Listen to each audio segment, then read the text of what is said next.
सभी अन्नदाता किसान भाइयों को मेरा प्रणाम। मैं हूं राघवेंद्र प्रकाश और आप देख रहे हैं आपका अपना चैनल प्रकाश एग्री टॉक्स। आज के इस वीडियो में धान फसल में लगने वाले प्रमुख हानिकारक कीटों में से एक भूरा तना मधुआ कीट या बीपीएच के बारे में, उसके लक्षण एवं उसके प्रबंधन के बारे में जानते हैं। तो चलिए वीडियो को शुरू करते हैं। अगर आप हमारे चैनल को पहली बार देख रहे हैं तो कृपया हमारे चैनल को सब्सक्राइब कर लीजिए, वीडियो को लाइक कीजिए और अन्य किसान भाइयों तक शेयर करते हुए कमेंट में अपना सुझाव जरूर दीजिए।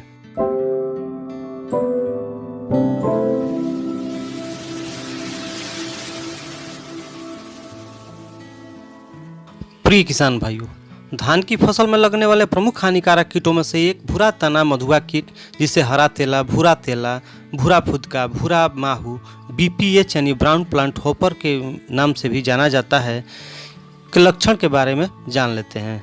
इस कीट के वयस्क एवं शिशु कीट भूरे रंग के पंख युक्त या पंख विहीन होते हैं, जो पानी की सतह से ऊपर पौधे के निचले भाग पर रहकर तना से निरंतर रस चूसते रहते हैं। इसके आक्रमण से जगह जगह पर चटाई नुमा क्षेत्र बन जाता है, जो बाद में पीला हो जाता है, जिसे हॉपर बर्न भी कहते हैं। इस कीट का आक्रमण धान की फसलों पर 55 से 85 दिनों की जब फसल हो जाती है तब होता है, यानी कि लगभग सितंबर के महीने में इनका प्रकोप ज़्यादा देखने को मिलता है। यह कीट एकदम छोटे छोटे मसाले वाली जीरा या मेथी के समान होते हैं और इनका आक्रमण स्थान धान के पौधे के निचले भागों या तनों पर होता है, जहां ये पौधे के तनों से रस चूसते हुए धान की फसल को हानि पहुंचाते हैं, जिस कारण धान के पौधे पीले पड़ने लगते हैं। क्योंकि जब तनों में से ये रस चूस लेते हैं तो तने कमज़ोर हो जाते हैं, जिस कारण धान की पौधे गिरने लगते हैं और धान का पूरा पौधा सूख जाता है।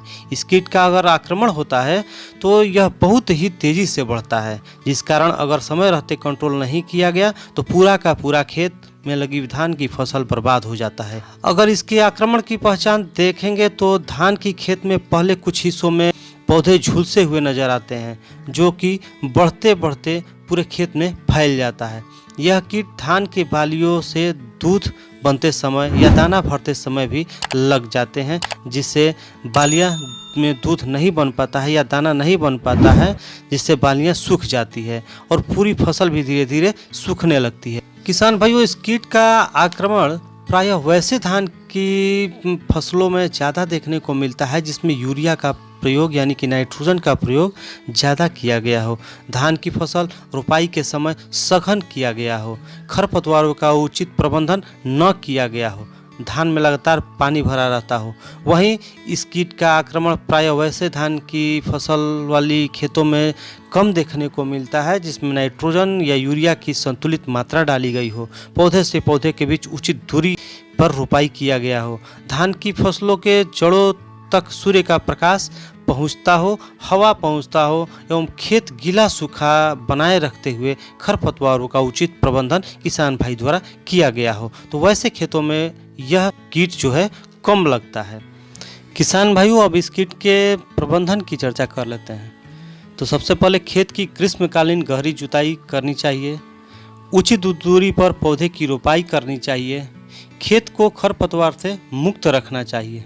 इस कीट का प्रकोप अभी शुरुआती दौर में हो, यानी कि आपके खेत में कीट की संख्या कम हो, तो उस समय आप नीम ऑयल 300 ppm 5 ml प्रति लीटर पानी में मिला करके छिड़काव कर सकते हैं। अगर नीम ऑयल 1500 ppm का है तो 4 ml प्रति लीटर पानी में 1 लीटर पानी मतलब कि मिला करके इसको आप छिड़काव कर सकते हैं। इसके साथ साथ अगर बुप्रोफेजिन 22% प्लस फिप्रोनिल 3% टेक्निकल का केमिकल बाज़ार में ब्रांड नेम अलग अलग उपलब्ध है, आप 500 ml 400 से 500 लीटर पानी में मिला करके प्रति हेक्टेयर आप छिड़काव कर सकते हैं।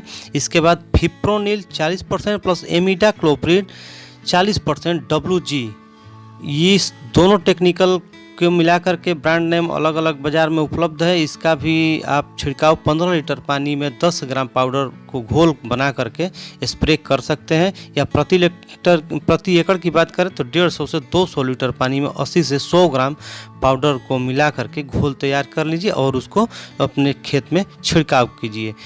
इसके बाद अगर आपके खेत में इस कीट का प्रकोप या आक्रमण ज़्यादा हो गया है, यानी कि अब एकदम हाथ से निकलने वाला है खेती आपकी, उस समय आपको ट्राइफ्लू में जो पायरिम 10% सी जो बाज़ार में पेक्सालॉन के नाम से उपलब्ध है, जो हाईली टॉक्सिक होता है, थोड़ा कॉस्टली है, इसका प्रयोग आप कर सकते हैं। 94 ml 200 लीटर पानी में मिला करके 1 एकड़ खेत के लिए यह डोज होता है। इसको आप छिड़काव कर देंगे। ध्यान रखेंगे कि जब भी इसका छिड़काव करेंगे तो अपना जो छिड़काव का जो भी क्राइटेरिया है, यानी कि इसका छिड़काव तेज हवा में अथवा विशेषतः हवा की विपरीत दिशा में छिड़काव नहीं करना चाहिए। कीटनाशक का प्रयोग करते समय धूम्रपान, खान पीने एवं पानी वर्जित रखना चाहिए।